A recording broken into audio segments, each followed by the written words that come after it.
In a week where the Avengers assemble, are we going to see the Undisputed Era fall to pieces? Let's talk about it.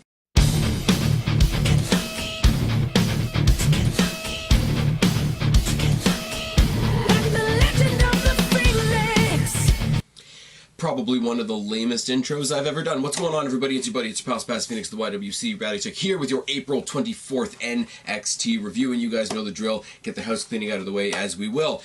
Not wrestling related, but we all know Avengers Endgame hits theaters this weekend. If you want to get yourself a little bit hyped for that and you're not hyped up enough already, first of all, check your pulse. Second of all, go back about 5 videos on this channel. You will see a long collaboration between myself and Kristen reviewing Captain Marvel, reviewing Ant-Man and the Wasp, and getting ready for Avengers Endgame. If you want to go back further in the catalog, check the annotation up above. There will be a playlist for the movie reviews that I have on this channel. There aren't very many, but we did do that insane video a while ago around the time of Infinity War, where we reviewed in one video every video in the MCU from Iron Man 1 to Infinity War, so go check that out if Marvel is your cup of tea.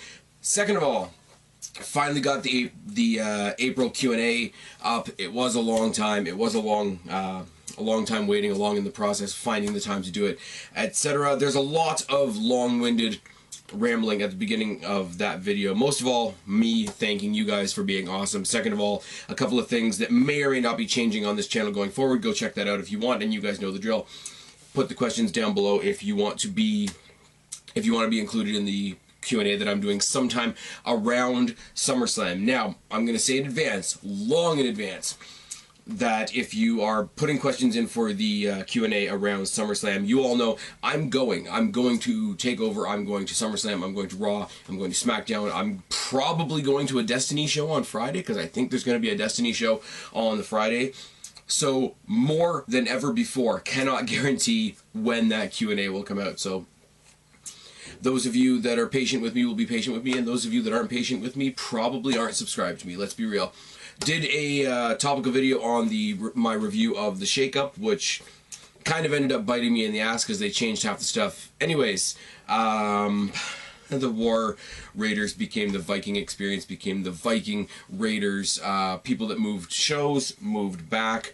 I don't know what to tell you. So get my reactions to the first round of the Shake-Up, I guess is the best thing I can say. Check the annotation up above. You will see playlists for NXT, NXT UK, and Worlds Collide reviews. I gotta say, NXT UK and Worlds Collide won't be done on the night because they're all happening on Wednesdays, and there's no way I'm popping out three reviews in a night. That's just not how it's going to go down. It's just going to be me quickly rambling, trying to get on to the next show, and that's not what I want to do. But Worlds Collide is a lot of fun, isn't it, with the themes, etc. The NXT versus NXT alumni was a lot of fun. The Cruiserweight one from last week was a lot of fun. Jordan Devlin versus Tozawa was particularly good. So yeah, as I say, this is the flagpole show, the NXT reviews of the flagpole shows of this channel. These will stay on Wednesdays as long as I can conceivably do it, unless, you know, the world falls down or something like that. NXT UK and Worlds Collide will be done when I can get them done. I think I've mentioned that before, but if not, there it is. Topical videos will fall where they may. The pay-per-view pick'em, I've told you guys that's going to change up a little bit. But whatever we decide to do as preamble to pay-per-views, whatever will fall on the days that they may as well. That depends on my co-hosts, does it not? Anyways, I think I've rambled long enough. Let's talk about NXT this week. We start off the show with a recap of Gargano beating Cole at TakeOver, Gargano and his issues with the Undisputed Era, and him challenging Strong tonight instead of Cole, the tension between the Undisputed Era. It's all good. We start off with Jackson Ryker versus Humberto Carrillo, which I'm not going to lie, I'm not going to spend a lot of time on. I could not give a shit about this match, guys. Humberto Carrillo, I know nothing about. The commentators on commentary, well, the commentators on commentary, that's a bit redundant, isn't it? Constantly reminding us that he's from 205 Live doesn't, in this case, it doesn't really make me any more interested. It just underscores his role there is to get his ass kicked by Jackson Riker, which he does. He has a couple quick flashes. Carrillo, there's nothing wrong with Carrillo in the ring. I just don't have anything to invest in, and as I've been saying for a long time now, the Forgotten Sons really do have something missing. So the match pretty much goes as you expect. Some quick flashes from Carrillo, a beat down by Riker. He hits him with the Widowmaker, which is that chokeslam Batista bomb thing that he does, but then he takes the beat down into the outside, takes him right through the crowd, ends up giving him like a sort of a wicked succession of knees to the face while his head's up against a gargoyle. Sorry, I need to get my glasses adjusted, and they're doing a thing. I apologize. The Forgotten Sons 3-on-1 beatdown. The save is made by Oni Lorcan and Danny Burch, which is great, except I wish they were in the tag team title picture, because we know the War Raider Viking experience are on the main roster now, so we got to get those belts off them at some point, because, spoiler alert, that didn't happen tonight. We see Cole backstage asking why Johnny Gargano isn't man enough to challenge him tonight. Why would he challenge Strong instead of me? But Strong will beat him up tonight, just as I would.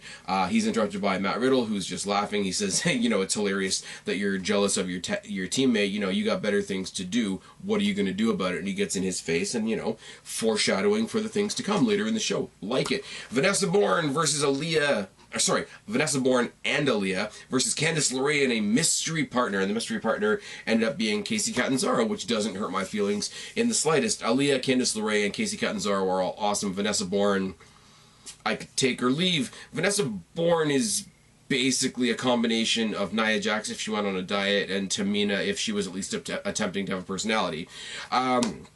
Casey and Aaliyah start the match as a trip by Aaliyah, poke to the eye, a rolling knee by Aaliyah, slingshot head scissor by Casey, somersault axe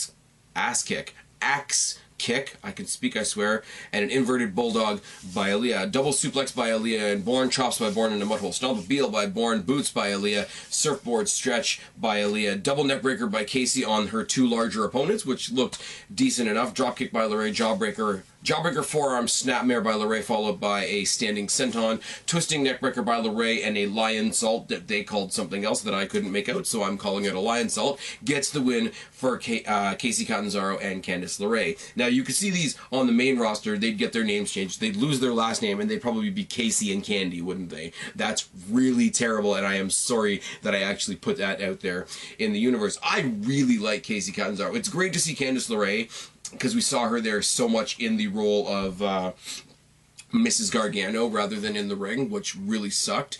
So we're seeing her in the ring now. Casey Catanzaro is just all kinds of amazing. If you saw her in the Mae Young Classic, if you saw what she did in the Women's Royal Rumble this year, it's all good. Sorry, guys, hold on one second. The love-hate relationship I have with this camera knows absolutely no bounds. Anyways, yeah, that was the end of the women's tag match. We go to a video package of Kairi Sane's last match in NXT, her losing to Baszler, her getting beat down in front of Io Shirai by Baszler after the match was over, with the help of the, I guess, the three horsewomen, because Rousey's on the main roster. Rousey's on her impregnation vacation, which is cringe. We go and try to get an interview with Io Shirai on the events of last week, and she gets the crap kicked out of them by the three horsewomen, which is, I mean, it's foreshadowing to who's going to get the next title shot, is it not? But also, it's just, I don't know. The other two need to do something, or they're just going to be, I mean, you want them to be thugs. You want them to be bullies along with the head bully, Shayna Baszler. But you want them to have something else. If they're going to be the two of them as a team, they need to get involved in some tag team stuff at some point. Anyways, we get reminded once again that Kushida is debuting next week on NXT. And then we go back to William Regal's office where he's pretend being interviewed about Kushida debuting next week. And he's cut off by Cassius Ohno, who strolls in with his NXT UK shirt because he's English, British, whatever. He's really not. William Regal proceeds to tell him he's doing a great job on NXT UK, which is also not true, and he says he wants to be the opponent for Kushida next week because he knows so much about Japanese strong style. Why is Ohno that guy? I mean, I don't like him. That's a personal thing. But why is Ohno the guy? Because Ohno immediately makes me not care about a match. It's not even so much that he drives me nuts and I want to see him get his ass kicked. I just don't want him on my TV whatsoever. I don't get it. I don't know anything about Kushida. As I've said to you guys before, I reach out to you when new, indie darlings come over into NXT. Put it down in the box below. Let me know what I need to know about Kushida. I've heard that he's amazing. That's it. I just, you don't know what you're in for. I'm like, that's awesome. And I love the enthusiasm, but that doesn't tell me anything. It doesn't tell me anything at all. And he's debuting against Cassius Ohno. I could not care less about Cassius Ohno. What I do care about is Street Profits versus the War Raider Viking Experience Tag Team Gimmick Schneebits Fernum Burnham. Street Profits come out. War Raiders make their entrance. They're still introduced as the War Raiders because of the tape delay and all that sort of thing, which is really weird. They're making their entrance when Ford hits them with a suicide senton from the inside of the ring to the outside of the ring on the ramp. Hits them with that during their entrance. They get in the ring. Quick, I can't read my writing for the life of me, guys. You know this is an ongoing struggle. I wrote these notes 20 minutes ago, 30 minutes ago, and I can't read them now. Frog splash by Ford, lariat by Rowe, side slam and a running crossbody by Hansen, followed by a lariat, arm breaker, arm bar combination by Hansen, followed by a kitchen sink slam by Rowe, who slams Hansen onto Dawkins. It's really, really good.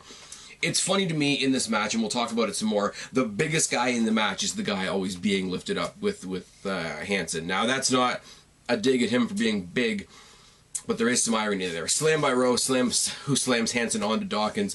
Right hands by Dawkins and a series of strikes by Ford. Boot by Hansen, a drop kick by Ford, and then Ford, the smallest guy in the match, hits a stalling backdrop suplex on Hansen, who's the biggest guy in the match.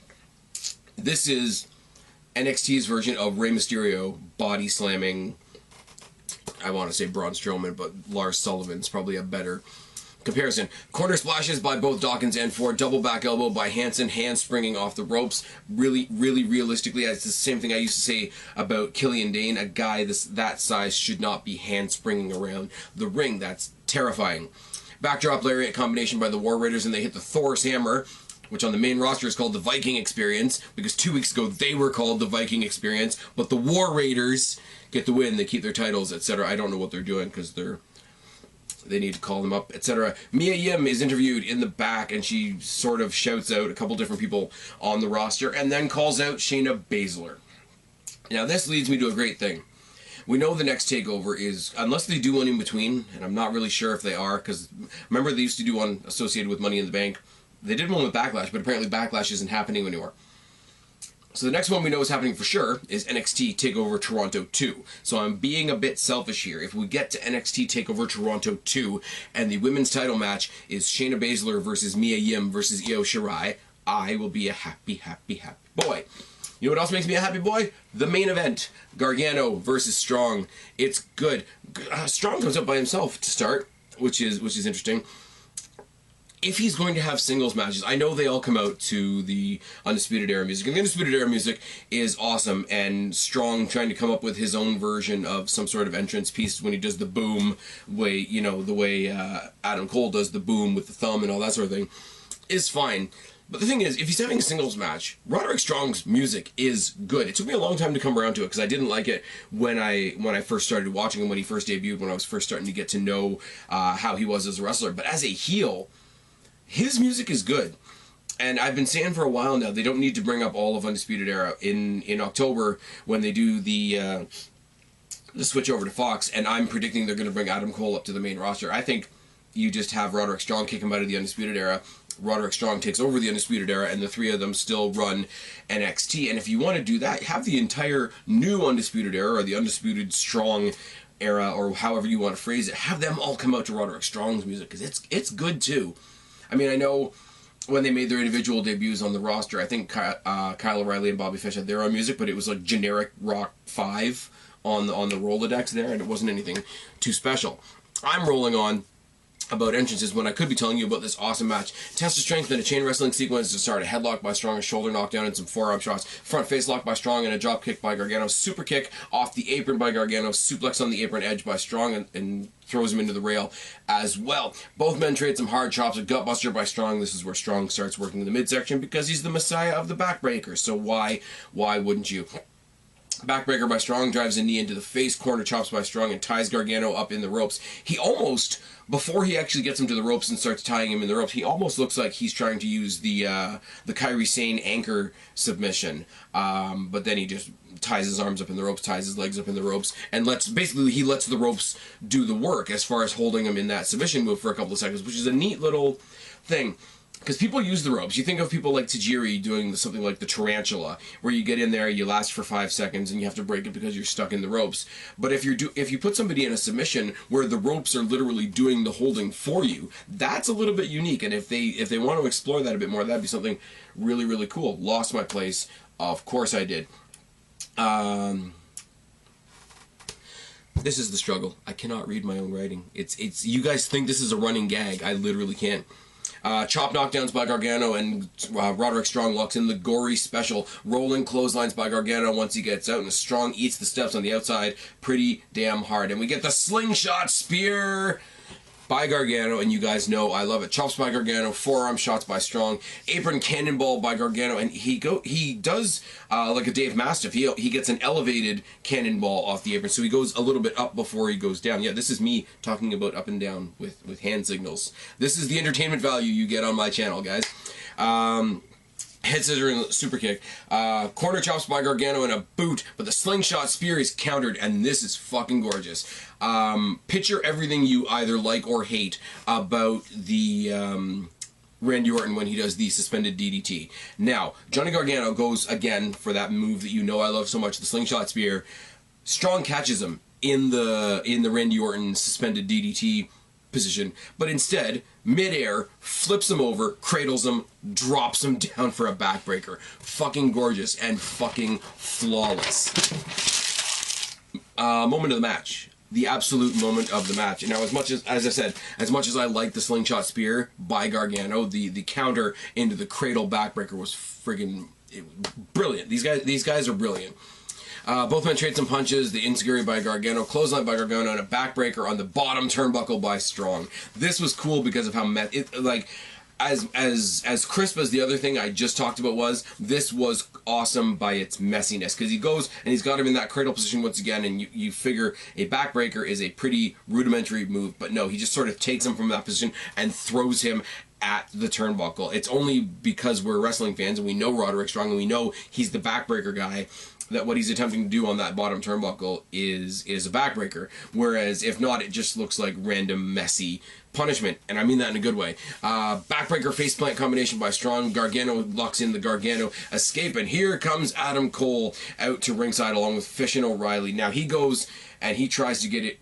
He tries to interfere. He's distracted by Riddle. Turns back to the action. Tries to kick Gargano. Kicks his partner Roderick Strong instead. Riddle takes out Fish and O'Reilly. Gargano takes his attention off his opponent for just a minute to hit a suicide dive on Cole. Get back in. Hits a slingshot DDT on Strong for the win. The distraction did not cost the babyface the win. We broke that trope. We broke that WWE cliche. So that in and of itself is amazing. Gargano and Riddle sort of laugh and, you know, high five and fist bump their way up the rampway and let the drama unfold in the ring as Strong and Cole sort of bicker back and forth at each other, because now they've each they've each cost each other a match. And with all apologies to Triple H and Shawn Michaels and The Undertaker, I'm going to be the corny guy that says, is this the end of an era? I've been Spaz, your YWC Reality Check. Subscribe up there, talk down there, start a conversation. Keep all these conversations going. Don't be a stranger. I'll talk to each and every last one of you later, but for right now, I am tagging out. Bye, guys.